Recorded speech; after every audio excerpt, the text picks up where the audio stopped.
Hello everyone, आज है 28 फरवरी 2022 और 28 फरवरी 2022 से रिलेटेड झारखंड के जितने भी इम्पोर्टेंट करंट अफेयर क्वेश्चन हैं इस वीडियो में कवर किए जाएंगे। और बता दें कि 27 फरवरी को भी करंट अफेयर का वीडियो नहीं दिया गया था, तो उसके भी क्वेश्चन को इसमें ऐड कर दिया गया है। तो यह वीडियो आपके लिए काफ़ी महत्वपूर्ण होगा, तो वीडियो को अंत तक देखिए। तो चलिए शुरू करते हैं आज का सेशन। तो पहला प्रश्न है आपके सामने कि 12 दिनों तक चले लोहरदगा लातेहार के जंगलों में नक्सल विरोधी अभियान को क्या नाम दिया गया है। तो आपको बता दें कि लोहरदगा और लातेहार के जंगलों में नक्सलियों के विरुद्ध अभियान चलाया गया था, उसे एक स्पेशल नाम दिया गया है। तो क्या दिया गया? तो ऑपरेशन डबल बुल, ध्यान में रहेगा, ऑपरेशन डबल बुल इसका नाम दिया गया है। तो चलिए इस प्रश्न की डिटेल देख लेते हैं। तो इस प्रश्न का डिटेल है कि लोहरदगा के बुलबुल जंगल और लातेहार के कोनकी इलाके में 12 दिनों तक, कब से कब? तो 8 फरवरी से 12 फरवरी तक नक्सल विरोधी अभियान चलाया गया था। तो इसे ऑपरेशन डबल बुल नाम दिया गया। तो इसका नाम जरूर ध्यान में रखिएगा, ऑपरेशन डबल बुल। जो नक्सलियों के विरुद्ध जो अभियान चलाया गया था, इसका क्या नाम दिया गया? तो ऑपरेशन डबल बुल। तो इसमें झारखंड पुलिस व सीआरपीएफ ने मिलकर इस अभियान को चलाया है। और इस दौरान क्या क्या सफलता मिली है? तो 10 लाख की इनामी बलराम सहित 11 नक्सलियों को गिरफ्तार किया गया है। वहीं एक नक्सली दिनेश नगेसिया है जो कि मारा गया है। तो ये सफलता प्राप्त हुई इस ऑपरेशन से। तो चलिए अगली प्रश्न की ओर बढ़ते हैं, काफ़ी इंपॉर्टेंट प्रश्न है। अगला प्रश्न है कि हाल ही में वन एवं पर्यावरण मंत्रालय ने सीसीएल की नॉर्थ उरीमारी विस्तारित परियोजना को स्वीकृति दे दी है। तो सीसीएल की नॉर्थ उरीमारी विस्तारित परियोजना को स्वीकृति मिल गई है। यह परियोजना झारखंड के किस जिले में पड़ती है? तो यह बताना है कि यह परियोजना झारखंड के किस जिले में पड़ती है। तो आपको बता दें कि यह परियोजना झारखंड के हजारीबाग जिले में पड़ती है। तो इसका राइट आंसर क्या हो जाएगा? सी, हजारीबाग। तो चलिए देख लेते हैं इस प्रश्न के डिटेल को। तो आपको बता देते हैं कि वन एवं पर्यावरण मंत्रालय ने सीसीएल की नॉर्थ उरीमारी विस्तारित परियोजना को पर्यावरण स्वीकृति दे दी है। तो पर्यावरण स्वीकृति दे दिया गया है। अब क्या होगा? इसमें खनन की कार्य शुरू किया जाएगा। यह परियोजना हजारीबाग जिले में पड़ती है। इसमें आपको बता दें कि 3.6 मिलियन टन कोयले का उत्पादन होगा हर साल। तो इसमें 3.6 मिलियन कोयले का उत्पादन हर साल होगा। इसके कोयले की क्वालिटी G8 ग्रेड की है। तो आपको बता दें कि कोयले की क्वालिटी को डिफरेंट कैटेगरी में बांटा गया, G1 से लेकर G17 तक। तो इसमें इसका क्वालिटी G8 है, ठीक है। तो नॉर्थ उरीमारी विस्तारित परियोजना को पर्यावरण स्वीकृति मिल गई है और जो कि हजारीबाग जिले में पड़ता है, ये ध्यान में रखना है आपको। तो चलिए अगले प्रश्न की ओर बढ़ते हैं। अगला प्रश्न है आपके सामने कि यूक्रेन में फंसे भारतीयों को लाने के लिए कौन सा अभियान चलाया जा रहा है। जैसे कि आप सभी को तो पता होगा ही कि रसिया ने यूक्रेन पर हमला कर दिया है, जिसके कारण से यूक्रेन में फंसे जो भारतीय थे उसको लाने के लिए अभियान चलाया जा रहा है। तो वह कौन सा अभियान, उस अभियान को क्या नाम दिया गया है ये बताना है आपको। तो उस अभियान को नाम दिया गया है ऑपरेशन गंगा। तो ऑपरेशन गंगा चलाया जा रहा है। तो चलिए इसके डिटेल को देख लेते हैं।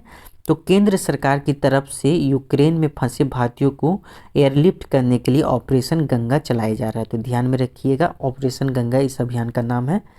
तो यूक्रेन से लौटने वाले को टिकट का खर्च वापस करेगी झारखंड सरकार।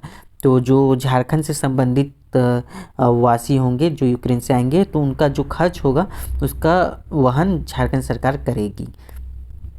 तो आगे बढ़ते हैं अगले प्रश्न की ओर।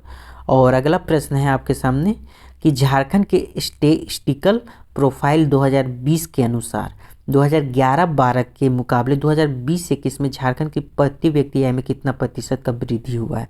यानी कि 2011-12 के मुकाबले 2020-21 में झारखंड का प्रति व्यक्ति आय में कितना वृद्धि हुआ, कितना बढ़ा है, यह बताना है।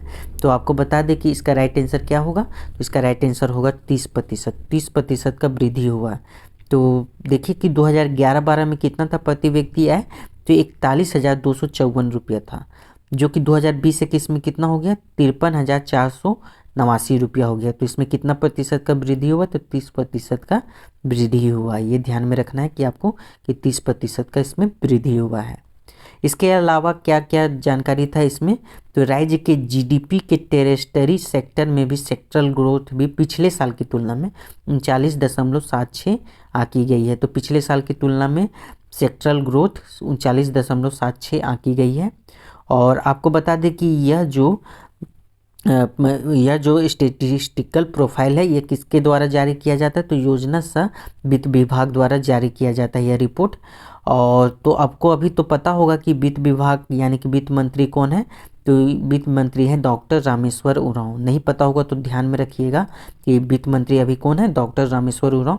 तो इन्हीं के द्वारा यह रिपोर्ट जारी किया गया है। तो मौके पर जब ये जारी किया गया था स्टेटिस्टिकल प्रोफाइल, तो इसी मौके पर जारी किया गया एक बुक भी, एक पुस्तिका को भी विमोचन हुआ है। उस पुस्तिका का क्या नाम है, तो कब, क्यों और कहाँ, इस पुस्तिका का विमोचन किया गया है। तो आपको एक बात बता दें कि जो स्टेटिस्टिकल प्रोफाइल है ये 13 साल बाद प्रकाशित किया गया है। पिछला बार यह 2009 में प्रकाशित किया गया था, तो 2009 के बाद यह 13 साल बाद यह प्रोफाइल जारी किया गया है। तो इसका सबसे इम्पोर्टेंट बात है जिसको कि आपको ध्यान में रखना है कि जो पर कैपिटा इनकम है यानी कि प्रति व्यक्ति आय है वह 2011-12 के मुकाबले 2020-21 में कितना प्रतिशत की ग्रो किया है, तो 30% ग्रो किया है। तो ये ध्यान में रखिएगा, 30% आपको ध्यान में होना चाहिए। तो इस प्रश्न से इस रिपोर्ट से यह प्रश्न ही पूछा जा सकता है, तो यह काफ़ी इम्पोर्टेंट है। और कितना हो गया है, कितना डाटा दिया गया है, तो ये भी इम्पोर्टेंट हो जाता है। तो 2020-21 में पर कैपिटा इनकम यानी कि प्रति व्यक्ति आय झारखंड का कितना बताया गया, तो 53,489 रुपये। तो ये इम्पोर्टेंट है, ये भी ध्यान में रखिएगा। तो चलिए अगले प्रश्न की ओर बढ़ते हैं। अगला प्रश्न है कि हाल ही में आदिवासी नेता हेमानंद बिस्वाल का निधन हो गया। हेमानंद बिस्वाल जिनका इमेज आप अपनी स्क्रीन में देख रहे हैं, तो वे किस राज्य के पूर्व मुख्यमंत्री थे, ये बताना है आपको कि जो हेमानंद बिस्वाल हैं आदिवासियों के नेता थे, तो ये किस राज्य के पूर्व मुख्यमंत्री रह चुके थे। तो आपको बता दें कि ये उड़ीसा के पूर्व मुख्यमंत्री रह चुके थे। तो चलिए डिटेल देख लीजिए। तो उड़ीसा के पूर्व मुख्यमंत्री एवं कांग्रेस के प्रमुख आदिवासी नेता हेमानंद बिस्वाल का निधन 25 फरवरी को हो गया। ये उड़ीसा के 2 बार मुख्यमंत्री रह चुके थे। ठीक है, तो चलिए अगले प्रश्न की ओर बढ़ते हैं। अगला प्रश्न है कि JSCA इंटरनेशनल स्टेडियम में आयोजित सीमा दोसाई महिला T20 में कितनी टीमों ने भाग लिया है। तो सीमा दोसाई महिला T20 क्रिकेट टूर्नामेंट आयोजित किया गया है JSCA इंटरनेशनल स्टेडियम में। ये कहाँ पे है, तो राजधानी रांची में है। तो इसमें कितनी टीमों ने भाग लिया है, तो इसका राइट आंसर हो जाएगा बी, 4 टीमों ने भाग लिया है। तो देख लीजिए इसका डिटेल। तो शनिवार 26 फरवरी से JSCA इंटरनेशनल स्टेडियम में सीमा देसाई महिला T20 क्रिकेट टूर्नामेंट का आयोजन किया गया है और इसमें 4 टीम भाग लिए। क्या क्या कौन, उस टीम का नाम है, एक झारखंड रेड, एक झारखंड ब्लू, एक झारखंड ग्रीन और झारखंड येलो। तो रेड, ब्लू, ग्रीन, येलो उस टीम का नाम है। तो इससे टीम से नहीं पूछा जाएगा, तो उसमें कितने टीम भाग लिए थे ये ध्यान में रखना है। और क्या नाम था इस टूर्नामेंट का, तो सीमा देसाई महिला T20 क्रिकेट टूर्नामेंट। तो चलिए अगले प्रश्न की ओर बढ़ते हैं। अगला प्रश्न है जो कि इंडिया जीके के लिए, इंडिया में करंट अफेयर के लिए काफ़ी इंपॉर्टेंट है कि हाल ही में कौन 100 T20 मैच जीतने वाला विश्व का दूसरा देश बन गया है, यानी कि 100 टेस्ट T20 मैच जीतने वाला विश्व का दूसरा देश। तो आपको बता दें कि इस प्रश्न का सही उत्तर होगा दी, भारत। तो भारत जो इंडिया श्रीलंका का जो सेकेंड T20 मैच हो रहा था उसको जीतकर भारत 100 T20 मैच जीतने वाला विश्व का दूसरा देश बन गया है। तो पहला कौन था, तो पहला पाकिस्तान था जो कि 100 T20 मैच जीता था।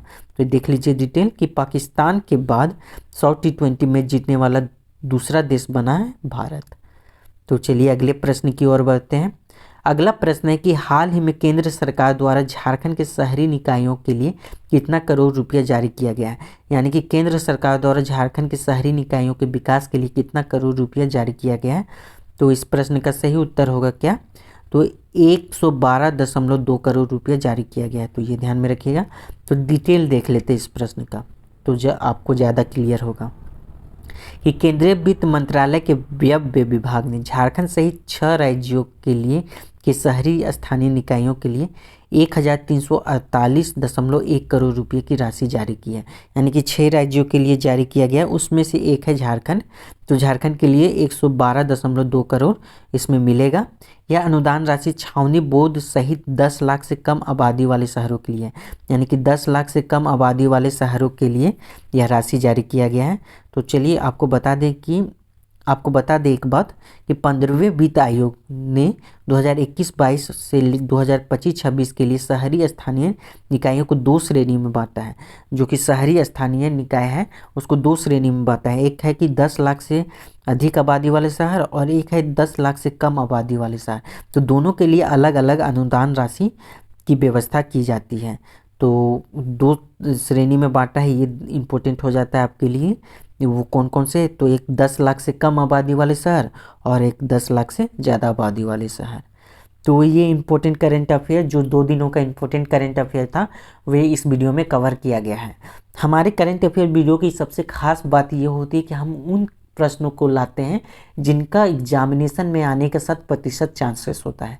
ऐसे प्रश्न नहीं जिनका कोई तुक नहीं बनता है, जो मतलब उसे जानबूझ के प्रश्न के प्रारूप में तैयार कर दिया जाए और आपको दे दिया जाए जो कि आपके लिए बर्डन फील करे, वैसा काम नहीं है। यहाँ पे सभी इंपॉर्टेंट प्रश्नों को दिया जाता है। तो ये था 2 दिनों का इंपॉर्टेंट करंट अफेयर क्वेश्चन। इसका पीडीएफ आपको हमारे टेलीग्राम चैनल पे मिल जाएगा, ठीक है। तो टेलीग्राम चैनल का लिंक इस वीडियो के डिस्क्रिप्शन बॉक्स में दिया है। लिंक के माध्यम से आप टेलीग्राम चैनल को ज्वाइन कीजिएगा। उससे क्या बेनिफिट होगा कि आपको पर डे का तो पीडीएफ मिलेगा ही, साथ ही जितने नोटिफिकेशन के भी पीडीएफ होते हैं वो हमारे टेलीग्राम चैनल में प्रोवाइड किए जाते हैं और सभी वीडियो के लिंक भी प्रोवाइड करते हैं, ताकि जो टेलीग्राम से जुड़े जितने भी छात्र हैं उसको नोटिफिकेशन और लिंक के माध्यम से पता चलता रहे।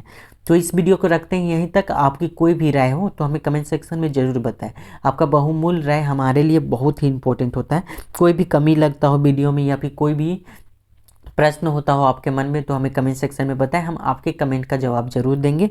तो इस वीडियो को रखते हैं यहीं तक। हमारे साथ अभी तक जुड़ने के लिए आप सभी का बहुत बहुत धन्यवाद।